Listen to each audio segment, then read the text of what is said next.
কিছু তো একটা কারণ আছে। শুধু কি বেঁচে থাকা, খাওয়া পড়া, ঘরবাড়ি করা, এটাই কি, এর জন্যে কি আমাকে পাঠানো হয়েছে? এটা তো জীবজন্তুরাও করছে, খাচ্ছে দাচ্ছে, তারাও বাচ্চা জন্ম করছে এবং মরে যাচ্ছে। কিন্তু আমাকে এই মনুষ্য দেহ কিসের জন্য দেওয়া হয়েছে? যখন কারোর ভিতরে এমন ভাবনা জাগে যে কেন আমি মনুষ্য জন্ম প্রাপ্ত হয়েছি, কেন আমি এখান থেকে আমাকে চলে যেতে হবে, এবং আমি এখান থেকে যাওয়ার পর আমি কোথায় যাব, এরকম ভাবনা যার ভিতরে আসে সে নিজের কল্যাণ করতে চায়। এটা হচ্ছে দ্বিতীয় কৃপা। তৃতীয় কৃপা হচ্ছে যে সাধু সঙ্গ করা। এরপরে যেটা হবে সেটা হচ্ছে আপনাকে দেওয়া হবে অতি কৃপা, সেটা হচ্ছে সৎসঙ্গ প্রাপ্ত করা। আর এই সৎসঙ্গ থেকে আপনি ভগবানের প্রতি প্রেম আপনার জাগ্রত হবে। তাই এই মনুষ্য জন্ম অতি দুর্লভ। এই কারণে এই নিজের জিহ্বাকে কাজে লাগান। আপনাকে সব থেকে বড় জিনিস দেওয়া হয়েছে এই জিহ্বা। এই জিহ্বাই পারে আপনাকে ভগবত প্রাপ্তি করে দিতে, আর এই জিহ্বাই পারে আপনাকে নরক প্রাপ্তি করে দিতে। জিহ্বার মাধ্যমে আপনি এমন কিছু কাউকে বলে দিলেন যে সেটা, আর এই জিহ্বা দিয়েই দেখুন আপনি ভগবত নাম করছেন, যে আপনাকে ভগবত প্রাপ্তি করিয়ে দেবে, ভগবানের কাছে পাঠিয়ে দেবে। তো এই যে জিহ্বা আপনাকে দেওয়া হয়েছে, দেখবেন ভগবান খুব এই মানব দেহ দিয়েছেন, প্রত্যেকটা পার্টস আপনারা দেখবেন। জীব কিসের মধ্যে আছে বলুন তো? তীক্ষ্ণ দাঁতের মাঝখানে জীব দেওয়া হয়েছে, যে যখন বলো তো খুব সাবধানে বলো। দেওয়া হয়নি? দুটো দাঁতের, তীক্ষ্ণ দাঁতের মাঝখানে দেখুন জীব আছে। এই জীবকে খুব দরকারে ব্যবহার করুন, না তো মৌন থাকুন। আর এই জীব আপনাকে কেবল আর কেবল ভগবানের নাম উচ্চারণের জন্যে, ভগবানের নাম করার জন্য আপনাকে দেওয়া হয়েছে। সাংসারিক প্রপঞ্চের জন্য আপনাকে দেওয়া হয়নি। এই নেত্র আপনাকে দেওয়া হয়েছে, নেত্র যদি আপনাকে না দেওয়া হতো আপনি সৃষ্টির কিছু দেখতে পেতেন? ভগবান আপনাকে নেত্র দিয়েছে কিসের জন্যে? তার নাম, তার ধাম, তার বিগ্রহকে দর্শন করার জন্য, তার সাধু সন্তদের দর্শন করার জন্য। তো এই যে ভগবত নাম, প্রত্যেকের মনে আসে যে আমরা নাম কত সময় জপ করব, নাম কত সময় আমরা নেব। তো সেই বিষয়ে আমরা আজকে একটু আলোচনা করার চেষ্টা করব যে এই ভগবত প্রাপ্তির জন্য কেবল আর কেবল আপনার কিসের প্রয়োজন? নাম। আপনার রুচি অনুযায়ী যে কোনো নাম নিয়ে নাম জপা শুরু করে দিতে হবে। এবার এই জপটা আমাদের কিরকম করব? সংখ্যায় করব, কতটা টাইম নিয়ে করব? তো এই বিষয়ে যেটা আমাদের গুরুজি সবসময় বলে যে নিরন্তর ভজন করো। গুরুজন, আচার্যজন, ইনারা আমাদের নবীন যে যিনারা ভক্ত হয়েছে, তিনাদের চিত্তবৃত্তিকে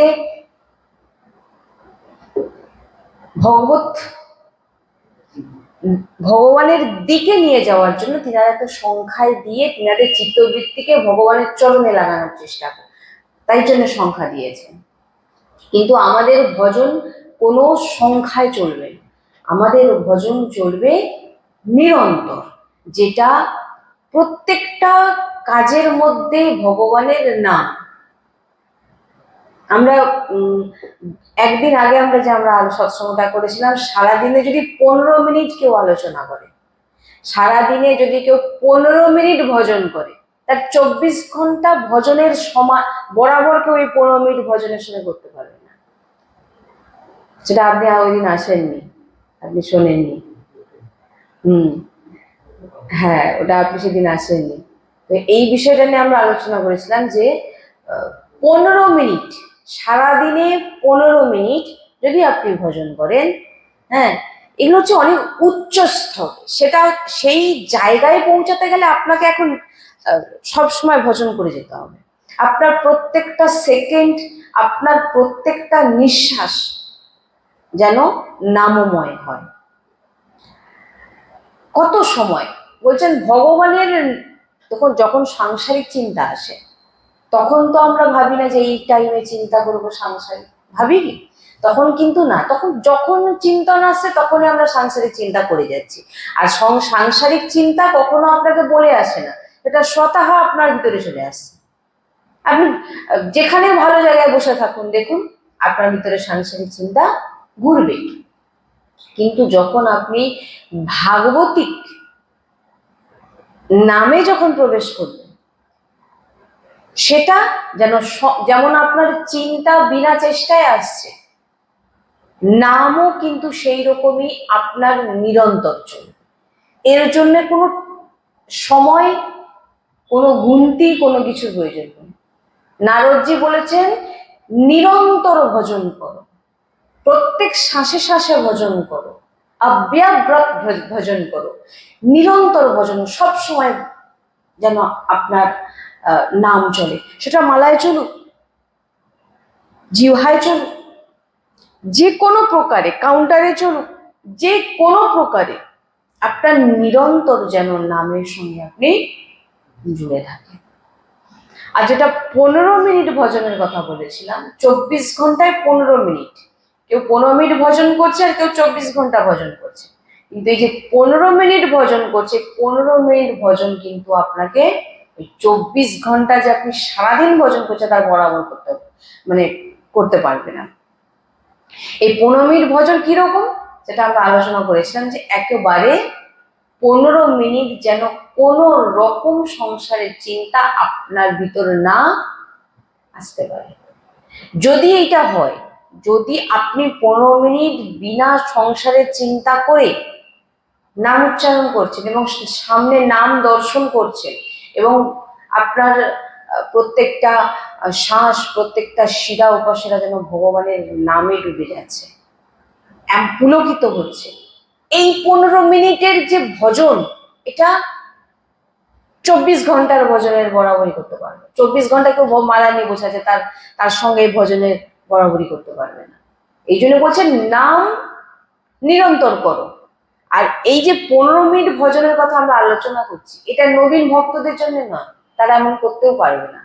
কারণ তারা হয়তো পারবে প্রথম, কিন্তু গুরুজি বলেছেন যে তুমি প্রত্যেকটা শ্বাস, প্রত্যেকটা স্থিতি, প্রত্যেকটা সেকেন্ড তুমি নিজেকে দেখো, নিজের ভিতরে দেখো তুমি কতটা সময় অভ্যাস, ভগবান বলছেন অর্জুনকে তুমি অভ্যাস করো, অভ্যাসের দ্বারা আমাকে প্রাপ্তি করবে।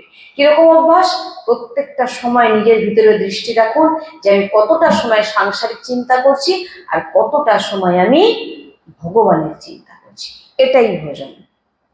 আপনার দৃষ্টি যখন স্থির হয়ে যাচ্ছে যে না আমি ভজন করছি, আমি ভগবানের নাম নিচ্ছি না, আমি কিন্তু সংসারের দিকে আমার সাংসারিক চিন্তা হচ্ছে, যে কোনো চিন্তা আমার ভিতরে আসছে কিন্তু ভাগবতিক চিন্তা আসছে না, আপনি যখন নিজের অন্তর্মুখী হবেন, আপনি যখন নিজের ভিতরে দৃষ্টি দেবেন, তখন আপনি বুঝতে পারবেন এই যে অভ্যাসটা, না আমি এখন আমি নাম নেব, এই যে অভ্যাসটা, এই অভ্যাসটা আপনাকে এই 15 মিনিট ভজন যেটা বলা হয়েছিল সেই জায়গায় আপনাকে পৌঁছে দেবে।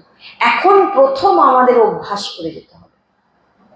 সকাল থেকে রাত অবধি, রাত্রেবেলা ঘুমানোর সময় আমরা নাম চিন্তন করতে করতে ঘুমাবো, যখন ভোরবেলা উঠবো দেখবেন, বা মাঝরাত্রেও যদি আপনি বাথরুমে যাওয়ার জন্য ওঠেন, দেখবেন আপনার স্বতঃ নাম চলবে, কারণ সারা রাত আপনি সেই ভজনের মধ্যেই আছেন। এই কারণে বলছেন যে নিরন্তর নাম জপে অভ্যাস করা। আর নাম জপ যদি আপনার জীবনে না থাকে, আপনি কোনো দিক থেকে আপনি কিন্তু নিজেকে স্থির করতে পারবেন না। হুট করে আপনার ক্রোধ এসে যাবে, আপনার আপনার ভিতরের কোনো পাওয়ার, কোনো কন্ট্রোল আপনার মধ্যে থাকবে না, কোনো কন্ট্রোল থাকবে না যদি আপনার মধ্যে নাম জপ না থাকে। নাম জপ যদি না থাকেন, দেখবেন আপনি অস্থির লাগবে, আপনার অস্বস্তি লাগবে, আপনি একটু বিরক্তি হবেন, ছটফট করবেন। এর মানেটা হচ্ছে কি, আপনি স্থির নয়, আপনার চিত্তবৃত্তি স্থির নয়, যার জন্যে আমাদের কি হচ্ছে, আমাদের চঞ্চল। আর এই চঞ্চল মন কখনো ভগবানকে প্রাপ্তি করতে পারে না। ভগবানকে প্রাপ্তি করতে পারে শান্ত। হ্যাঁ, মন যখন ভগবানের চরণে চলে যাবে পূর্ণরূপে, তখন স্বতঃ মন শান্ত হয়ে যাবে। এই জন্য বলছে অভ্যাস করো, আগে নিরন্তর অভ্যাস করার চেষ্টা করো। তো সারাটা দিন চেষ্টা করো যে আমি কতটা সময় ভগবানের নামে আছি, কতটা সময় আমি ভগবানের নামে আছি, কতটা সময় আমি সাংসারিক চিন্তা করছি, কতটা সময় আমি টিভি দেখছি, কতটা সময় আমি ফোন দেখছি, কতটা সময়, তার মধ্যে কতটা সময় আমার নষ্ট হয়ে যাচ্ছে। এইগুলোকে যত যত আমরা নিজেকে এগুলো বার করতে পারবো, এগুলো বুঝতে পারবো, ধীরে ধীরে ধীরে ধীরে একটা সময় আসবে যে 15 মিনিট ভজনের কথা আমরা আলোচনা করেছিলাম, সেই স্থিতিতে পৌঁছে। কারণ তাকে আর ভজন করতে হয় না, তার ভজন স্বতঃ হয়। যেমন ভিতরে সাংসারিক চিন্তা এমনি চলে আসছে, আপনি কিন্তু করতে চাইছেন না, এমনি আসছে যে কোনো সাংসারিক চিন্তা। সেরকম ভগবানের নাম বিনা চিন্তা, বিনা প্রয়াসে আপনার ভিতরে চলে আসবে। এটার জন্য প্রয়োজন নিরন্তর অভ্যাস করা।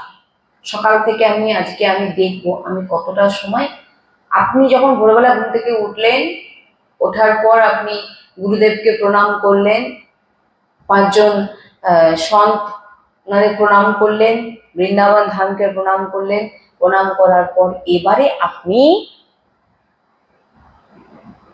ভাবলেন যে আজকে আমি সারাদিন কতটা সময় ভগবানের নামে জুড়ে থাকবো, এটা আমি আজকে লক্ষ্য রাখবো, দৃষ্টি রাখবো।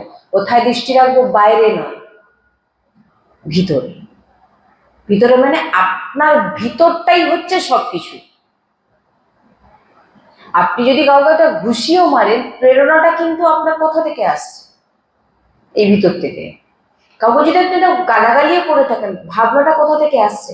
ভিতর থেকে। সবকিছুই কিন্তু এই ভিতরেই লুকিয়ে আছে। আর ভগবত প্রাপ্তিও হবে এই ভিতর থেকে। আন্তরিক দৃষ্টি, ভিতর দিকে, তোমার দৃষ্টি বাইরে নয়, ভিতর দিকে। মানে তুমি নিজে এই যে চিন্তন, এই যে বুদ্ধি, এই যে স্থিতি, এই চিত্তবৃত্তিকে সবসময় হৃদয় লাগিয়ে দেখো আমি কোথায় আছি, আমার চিন্তাটা কি হচ্ছে, সাংসারিক হচ্ছে না নাম হচ্ছে, না ভগবানের নাম করছি, না আমি সংসারে। এই যতক্ষণ আপনি নিজেকে এইভাবে নিজেকে সোজা রাস্তায় নিয়ে যাওয়ার চেষ্টা করবেন, না আমি ভজন করবো, না আমি না, দেখবেন আপনার এই যে অভ্যাসটা, আপনাকে 10 মিনিট, প্রথম প্রথম হয়তো আপনি 2 ঘন্টা ভুলে যাবেন, তারপরে ধীরে ধীরে সেটা 2 ঘন্টা জায়গায় আবার একটু দেখবেন কমবে, তারপর আবার কমবে, তারপর দেখবেন এমন সময় চলে আসবেন যে আপনার নিঃশ্বাসের সঙ্গে সঙ্গে নাম চলবে। আর যে নিঃশ্বাসের সঙ্গে সঙ্গে নাম নিচ্ছে, একবার নিঃশ্বাসে 3-4 বার 5 বার নাম টেনে নিচ্ছে, তার চিন্তা কোথাও যেতে পারে না, কারণ তার চিন্তা এক জায়গাতেই থাকবে। কোথায়? তার শ্বাসে। তাই বলছে না, যখন আমরা বসে নাম নিয়ে নিলাম, এই যে স্থিতিগুলোতে আসতে সব দিক থেকে, একবার নিঃশ্বাসে করার চেষ্টা করলাম, একবার জিহ্বাতে করার চেষ্টা করলাম, একবার মালাতে করলাম, যে কোনো প্রকারে মোটামুটি নামের সঙ্গে জুড়ে থাকতে হবে। তবে আপনি শান্ত হবেন, আপনার ক্রোধ কন্ট্রোল হবে, আপনার শুদ্ধ বিচার আসবে। আর এই যে সবকিছু বলে গেলাম, এর পিছনে একটা জিনিসের, দুটো জিনিসের খুব প্রয়োজন। কি বলুন তো? এক হচ্ছে সৎসঙ্গ, না হলে আপনার এমন ভজন হবে না। আর দ্বিতীয় হচ্ছে আহার। আহার শুদ্ধ যদি না হয় তাহলে কিন্তু আপনার এমন নাম ভজন হবে না। এই কারণে বলছেন এই রকম ভজন করতে গেলে আপনার আহার শুদ্ধ হতে হবে এবং সৎসঙ্গ আমাদের যে কোনো একটা টাইম বার করে, যে এই টাইমটা আমার শুধু সৎসঙ্গের জন্য। গুরুজি কিন্তু প্রায় বলেছেন সৎসঙ্গ শুনতে শুনতে নাম জপ করতে না, কারণ মন কোনো দিকেই কাজ দিচ্ছে না। নাম জপ করো একান্তে, আর সৎসঙ্গ শোনো সাধু সন্তের মাঝখানে বসে, তবে তুমি তোমার ভুলগুলো তুমি বুঝতে পারবে। আর নাহলে তুমি ভাববে যে আমি তো যা করছি সব ঠিক করছি। গুরু আপনাকে বলে দেবে আপনার ভুল কোথায়, সাধু সন্ত আপনাকে বলে দেবে, বৈষ্ণব বলে দেবে। মানে কি, তিনাদের বলতে হবে না, তিনাদের কাছে বসলে আপনি স্বতঃ বুঝতে পারবেন যে আপনি কি কি ভুলগুলো করেন। এই জন্য সৎসঙ্গ আর আহার এই দুটো যদি শুদ্ধ না হয়, আর সৎসঙ্গ আর অসৎসঙ্গ আছে, আপনি অসৎসঙ্গ করছেন এবং সৎসঙ্গও করছেন, তাহলেও কিন্তু নাম জপ হবে না। কেন হবে না? কারণ সৎসঙ্গ করছেন এবং খারাপ সৎসঙ্গ শুনলাম, কিছু সময় পরে গিয়ে একটা অন্য কোনো অসৎ সঙ্গের আলোচনা হচ্ছে, সেইখানে গিয়ে আমি বসে পড়লাম বা দেখলাম। এতে কি হলো, সৎসঙ্গ শোনার পর যে আপনার ভিতরে যে জিনিসটাকে আপনাকে চিন্তন করতে হবে, যে সৎসঙ্গে কি শুনে এসেছি, আমাকে মনে রাখতে হবে, 5টার জায়গায় আমি একটা মনে রাখবো। কিন্তু সেটা আপনি কি করলেন, অসৎসঙ্গে গেলেন, কিছু খারাপ খারাপ আলোচনা করলেন, ফোনে কিছু দেখলেন, টিভিতে কিছু দেখলেন, আপনি যা যা সৎসঙ্গে শুনে এসেছেন সেগুলো কিন্তু আপনার ভিতর থেকে টোটালি বেরিয়ে গেল, কোনো কাজ হবে না। আপনি প্রত্যেকদিন মন্দিরে যাচ্ছেন, প্রত্যেকদিন সৎসঙ্গ করছেন, কিন্তু আপনার সঙ্গ ঠিক নেই, অসৎসঙ্গও করছেন আপনি, কিন্তু প্রত্যেকদিন মন্দিরেও যাচ্ছেন, ওতে কিন্তু আপনার কোনো লাভ হবে না। কারণ ভগবান কি বলেছেন, নির্মল ভিতরকে নির্মল করতে হবে। নির্মল যেন সো মোহে পাওয়া, কে আমাকে প্রাপ্তি করে, নির্মল মন জিনাদের। এই নির্মল মন কাদের হয়, যারা সৎসঙ্গী হয়, যারা বৈষ্ণব গুরুর চরণে বসে ভগবানের চর্চা শোনে এবং নাম জপ করে, তারাই ভগবানকে প্রাপ্তি করতে পারে। তাহলে মন্দিরে বসলাম, মন্দিরে গেলাম, আমরা তো দেখেছি মন্দিরে গিয়েও গল্প করছে সাংসারিক, মন্দিরে গিয়েও সাংসারিক গল্প হচ্ছে, মন্দিরে গিয়েও সাংসারিক চিন্তা হচ্ছে, ঘরে কি হলো না হলো, মন্দিরে চলে আসলাম। দেখুন, আর কেউ হয়তো ঘরে বসে আছে, তার চিন্তা হচ্ছে আমি মন্দিরে গেলে ভালো হতো, মন্দিরে দর্শন করতাম, ভগবানের নাম নিচ্ছে। দেখুন, দুটো চিন্তার মধ্যে দেখুন। এই জন্য বলছেন চিন্তর আন্তরিক দৃষ্টিকে যে ঘুরিয়ে নেবে, এটাই ভক্তি, এটাই সাধন, এটাই ভগবত প্রাপ্তি, এটাই সবকিছু, যেটা অন্তিম সময় কাজে লাগবে। অন্তিম সময় আপনার কিন্তু একটা জিনিস কাজে লাগবে, তখন কিন্তু আপনার চিন্তনটাই আপনাকে গতি দেবে। বুঝতে পেরেছেন? ভাগবতে ভরতজির কথা আমি সবসময় বলি, সারা জীবন ভজন করলেন, ভজনের জন্য রাজ সবকিছু ছেড়ে দিলেন, কিন্তু হরিণে আসক্তি হয়ে তিনি হরিণ দেহ প্রাপ্ত হয়ে গেলেন। ভাগবতজিকে কি আপনি কি সাধারণ কেউ ব্যক্তি ভেবেছেন? এই জন্য বলছেন, নিজের চিন্তন যতক্ষণ না স্থির হবে, নিজের চিন্তন যতক্ষণ না ভগবানের চরণে লাগবে, ততক্ষণ কিন্তু আপনি কোনোভাবেই, যতই আপনি মন্দিরে বসুন, মালা জপ করুন, কিন্তু আপনার ভগবত প্রাপ্তি হবে না। এই জন্যই বলা হচ্ছে যে নিজের যে আপনার যদি ভিতরের স্থিতি যদি স্থির না হয়, ভিতরের স্থিতি যদি শান্ত না হয়, তাহলে কিন্তু আপনার ভগবত প্রাপ্তি কখনোই হবে না। আপনার আন্তরিক দৃষ্টি যেন সবসময় ভগবানের চিন্তনে থাকে। তাই আমাদের সবসময় প্রয়াস থাকা উচিত যে ভজন যেন, যে একটা সময়, এই সময় আমি ভজন করব, এটা নয়। ভজন যেমন নিঃশ্বাস করে আমরা সময় নিই না, যে না এই সময়টা আমি নিঃশ্বাস নেবো আর বাদ বাকি সময় নেব, এটা কিন্তু করি না, কারণ নিঃশ্বাস ছাড়া আমরা বাঁচতে পারবো না। এইরকম যেন নাম হয়ে যায়, নাম ছাড়া আমরা বাঁচতে পারবো না। এমন ভাবনা যার মধ্যে চলে আসবে, সে সাক্ষাৎ ভগবানকে দর্শন করবে এবং সাক্ষাৎ সে লীলায় প্রবেশ হবে। কিভাবে? সাক্ষাৎ বসে আছে, সে লীলায় চলে গেছে, এরকম স্থিতি চলে আসবে। তার জন্যে আপনাকে এই যে নামের কথা যে আমরা আলোচনা করলাম, নিরন্তর নাম জপের প্রয়াস, নিরন্তর নাম নেওয়ার অভ্যাস করা, এটা আমাদেরকে করতে হবে।